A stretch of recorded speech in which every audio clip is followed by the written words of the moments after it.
ያደረገልን ነገር እጅግ በጣም ከመናገርሽ በላይ ጥሩ ነው። በመንችለው አቅም ገዝተን እንድንጠቀም እድሉን አመቻችቶልን ተጠቃሚ ሆናል ማለት ነው። ሰፈር ውስጥ ከምንገዛው ከምናምን በጣም የተሻለ ነው።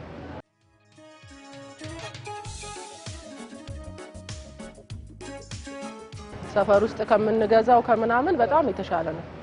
ቆንጆ ነው ያለው ነገር። አንደኛ ህብረተሰቡ ከአካባቢው ላይ ሳይርቅ ብዙ ሸክም የትራንስፖርት ወጪ ሳይኖርበት የሚችለውን ያህል መጠን አንጠልጥሎ ወደ ቤቱ መግባት ይችላል። ስለዚህ አብዛኛው ዝቅተኛ ኑሮ ለሚኖርም ከፍ ያለም ኑሮ ለሚኖር እዛው አቅራቢያው ላይ ወጣ ብሎ ገዝቶ ወደ ቤቱ ሲገባ ጥሩ ነው። ያው ገበያ ላይ የቀረበውን ምርቶች ተጠቃሚ ነው ማለት ነው። ከሱቅ ጋራ ስናያይዘው ሱቅ ላይ ያለው ምርት በተለይም አትክልትና ፍራፍሬ ላይ ይጨምራል ማለት ነው። ገበያ ላይ ግን በተመጣጣኝ ዋጋ እኛን ባማከለ ዋጋ ቀርቦ ሸምቼ እኔም አንዱ ተጠቃሚ ነኝ ማለት ነው።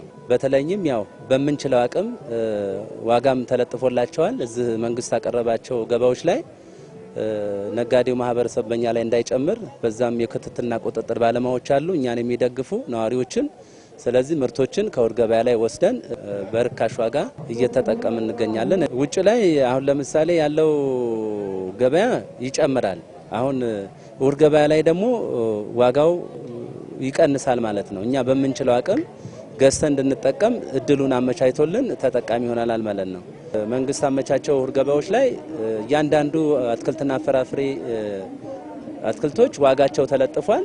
በዋጋቸው መሰረት እኔም አንዱ እንደ ተጠቃሚነቴ አይቼ ነው የምገዛው ማለት ነው። ምናልባት ከተለጠፈው ዋጋ ውጪ ዋጋ ቢጨመርብኝ የተለጠፈውን ዋጋ ለሚሸጥልኝ አካል አስተዋውቄ ወደ ተለጠፈበት ዋጋ እንዲሸጥልኝ ያደርጋለሁ ማለት ነው። ሌላው ማህበረሰብ እንደዚሁ እያየ ነው እየገዛ ያለው ማለት ነው። ዛሬም ብቻ ሳይሆን አመት ባል ገበያንም አስመልክቶ እንደዚሁ የመንግስት ምርት አቅርቦት ሊጨምርልን ይገባል። ነዋሪው ሸማች ማህበረሰቡ አትክልትና ፍራፍሬ ላይ ከአመት ባል ካያዞ ፍላጎት ከፍተኛ ስለሆነ ባለው ዋጋ እንዲቀርብልን መንግስት ያደረገው ነገር እኮ ለኛ ጥሩ ነው። ሰፈር ላይ አሁን ሽንኩርት ማለት ነው ሰፈር ላይ 65 ብር ነው 80 ብርም ይሸጣሉ በየገበያ አካባቢ ላይ ማለት ነው።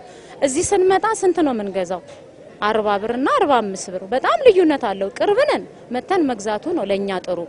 ግን ያደረገልን ነገር እጅግ በጣም ከመናገርሽ በላይ ጥሩ ነው ያለው ነገር ጥሩ ነው። የ10 ብርና የ20 ብር ለውጥ አለው።